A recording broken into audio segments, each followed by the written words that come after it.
તો ચૂંટણી આવે છે આ વખતે ચૂંટણી આવે તો તમારો વોટિંગ લેવી હોય તો અમને વ્યવસ્થા 2 રૂમ રસોડા વાળું કરી આપો તો તમને ચૂંટણી આપીએ અને મત આપીએ ચોખ્ખું કહેવાનું સુખી રહેવાનું આ વખતે કોને વોટ આપશે એ તો મારી મરજી પરથી નહીં દે હું વોટિંગ એવું થોડું પણ મારે બિલ્ડિંગ બનાવે 2 રૂમ રસોડા બનાવી આપો તો તમને આપશું વોટિંગ સાચી વાત છે ને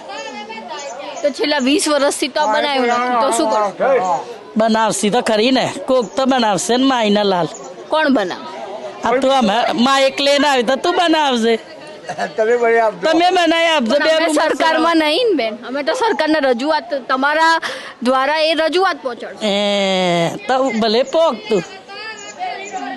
ચૂંટણી આવે તો તમને ગરજ હોય કે હવે ઉપાડો ગરીબો ને મારે આગળ વધવું છે એવું